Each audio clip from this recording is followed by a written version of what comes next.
বন্ধুরা, আমরা কি জানি আমাদের ভাষার হাজার হাজার শব্দ কোথায় গিয়ে একসাথ হয়? সেটি হলো অভিধান। আজ আমরা শিখব কিভাবে এই বিশাল শব্দের ভাণ্ডার থেকে খুব সহজে কোনো শব্দের অর্থ, বানান আর উচ্চারণ খুঁজে বের করা যায়। চলো, বাংলা অভিধানের মজার জগৎটা আজ ঘুরে দেখি। বইয়ের ৬০ নম্বর পৃষ্ঠা খুলো, শুনবে এবং বইয়ের পাতায় চোখ রাখবে। ৮. অভিধান। অভিধান বলতে শব্দের সংগ্রহ জাতীয় গ্রন্থকে বোঝায়। একটি ভাষিক সম্প্রদায় তাদের মুখের ও লিখিত ভাষায় যেসব শব্দ ব্যবহার করে সেই সব শব্দ অভিধানে ভুক্তি দেওয়ার নিয়ম। কিন্তু সব সময়ে তা সম্ভব হয় না। অভিধানে প্রতিটি শব্দের বিস্তৃত পরিচয় লেখা থাকে, যেমন শব্দটির উৎস কী, কিভাবে তা তৈরি হয়েছে, এর প্রাচীন ও বর্তমান ব্যবহার কেমন, এর উচ্চারণ কেমন, শব্দটি বিশেষ্য না বিশেষণ নাকি অন্য কোনো শ্রেণীর ইত্যাদি। অভিধান বানান শেখার জন্য বিশ্বস্ত গ্রন্থ। ৮. ১. বাংলা অভিধান। বাংলা ভাষার অভিধান রচনার প্রথম চেষ্টা করেন খ্রিস্টান মিশনারি মানুয়েল দা আসুম্পশাও। তার রচিত বাংলা পর্তুগিজ ভাষার শব্দকোষ ভোক্যাবুলারিও এম ইডিওমা বেঙ্গলা পর্তুগেজ গ্রন্থটি ১৭৪৩ খ্রিস্টাব্দে পর্তুগালের রাজধানী লিসবন থেকে প্রকাশিত হয়। কিন্তু ১৮১৭ খ্রিস্টাব্দে প্রকাশিত রামচন্দ্র বিদ্যাবাগীশ প্রণীত বঙ্গভাষাভিধানকে প্রথম বাংলা অভিধান হিসেবে গ্রহণ করা হয়। পরবর্তীকালে বহু বাংলা অভিধান প্রকাশিত হয়েছে এবং এখনও প্রকাশিত হচ্ছে। বাংলাদেশে অভিধান প্রণয়নে বাংলা একাডেমির অবদান গুরুত্বপূর্ণ। ইতোমধ্যে বাংলা একাডেমি থেকে বাংলা ভাষার অভিধান ছাড়াও বেশ কিছু বিশেষায়িত অভিধান,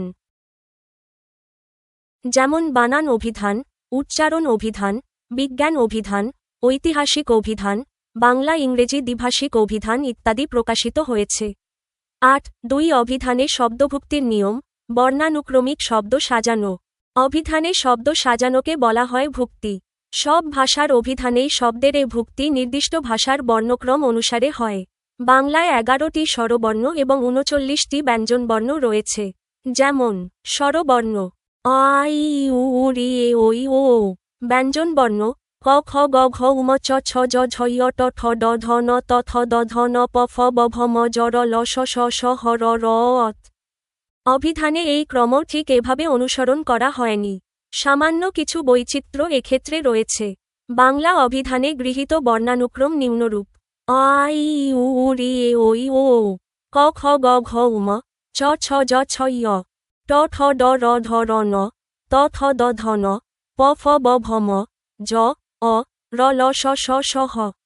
উল্লেখ্য যে, স্বর্ণবর্ণের পরে ও ব্যঞ্জনবর্ণের আগে ব্যবহৃত হয়, আর খ যুক্তবর্ণ হলেও অভিধানে ক বর্ণের পরে বর্ণরূপে প্রয়োগ হয়।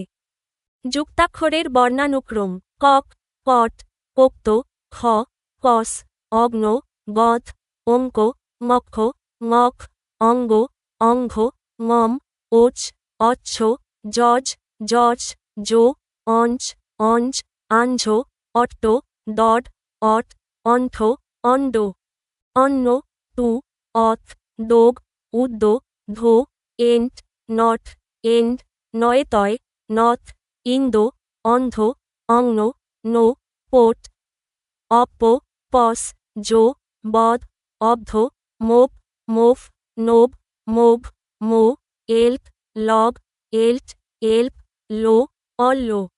শচ, স্ক, স্টো, স্থো, স্নো, স্পো, স্ফো, স্মো, স্কো, ষ্ট, स्तो, স্থো, স্পো, স্ফো, হো, হো, হো।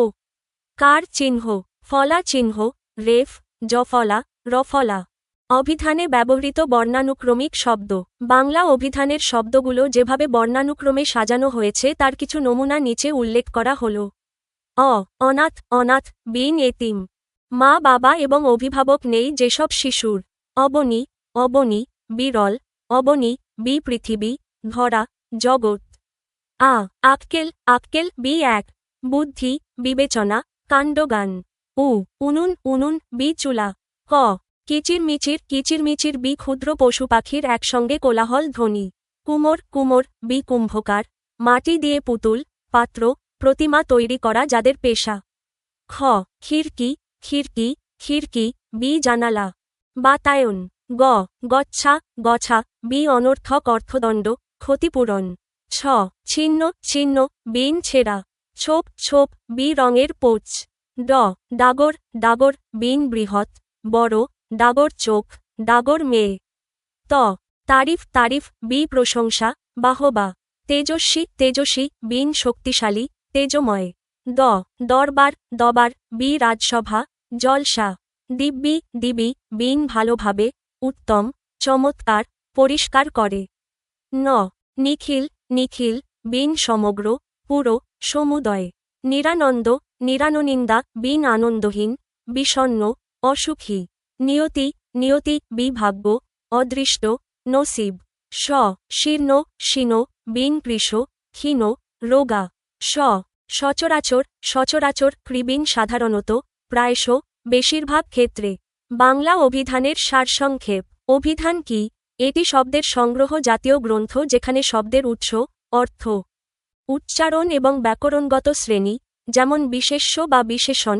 উল্লেখ থাকে ইতিহাস ১৭৪৩ সালে মানুয়েল দা আসুম্পশাও প্রথম বাংলা পর্তুগিজ শব্দকোষ রচনা করেন তবে ১৮১৭ সালে প্রকাশিত রামচন্দ্র বিদ্যাবাগীশের বঙ্গভাষাভিধান কে প্রথম পূর্ণাঙ্গ বাংলা অভিধান হিসেবে গণ্য করা হয় বাংলা একাডেমির ভূমিকা বাংলাদেশে প্রমিত বানান উচ্চারণ এবং বিশেষায়িত অভিধান প্রণয়নে বাংলা একাডেমি প্রধান ভূমিকা পালন করে শব্দ সাজানোর নিয়ম ভুক্তি অভিধানে শব্দগুলো বর্ণানুক্রমিকভাবে সাজানো থাকে যেমন স্বর্ণবর্ণের পর অনুস্বর শুরুর ফার্স্ট ব্র্যাকেট অনুস্বর ও বিসর্গ শুরুর ফার্স্ট ব্র্যাকেট বিসর্গ বসে তারপর ব্যঞ্জনবর্ণ শুরু হয় খ বর্ণটি ক এর পরে ভুক্তি হিসেবে ব্যবহৃত হয় নমুনা প্রশ্ন বহু নির্বাচনী প্রশ্ন সঠিক উত্তরের পাশে টিকচিহ্ন দাও ১ শব্দের সংগ্রহ জাতীয় গ্রন্থকে কি বলে ক অভিধান ব্যাখ্যা শব্দের সংগ্রাহককে অভিধান বলা হয় ২ বাংলা ভাষার অভিধান রচনার প্রথম চেষ্টা করেন কে ঘ মানুয়েল দা আসুম্পশাও ব্যাখ্যা তিনি ১৭৪৩ সালে প্রথম চেষ্টাটি করেছিলেন ৩ বাংলা পর্তুগিজ ভাষার শব্দকোষ গ্রন্থের রচয়িতা কে প্রশ্নে সঠিক অপশন নেই এর রচয়িতা মানুয়েল দা আসুম্পশাও ৪ বাংলা পর্তুগিজ ভাষার শব্দকোষ কখন প্রকাশিত হয় গ ১৭৪৩ ব্যাখ্যা পর্তুগালের লিসবন থেকে এটি প্রকাশিত হয় ৫ রামচন্দ্র বিদ্যাবাগীশ প্রণীত অভিধানের নাম কি খ বঙ্গভাষাভিধান ব্যাখ্যা এটি ১৮১৭ সালে প্রকাশিত হয় ৬ বঙ্গভাষাভিধান কখন প্রকাশিত হয় খ ১৮১৭ ব্যাখ্যা এটিই প্রথম স্বীকৃত বাংলা অভিধান ৭ অভিধানে শব্দ সাজানোকে কি বলে ক ভুক্তি ব্যাখ্যা অভিধানে শব্দ সাজানোর প্রক্রিয়াকে ভুক্তি বলে ৮ অভিধানে ব্যবহৃত বর্ণানুক্রম কোনটি ঠিক ঘ ও ব্যাখ্যা বর্ণানুক্রমে স্বর্ণবর্ণের শেষে ও বসে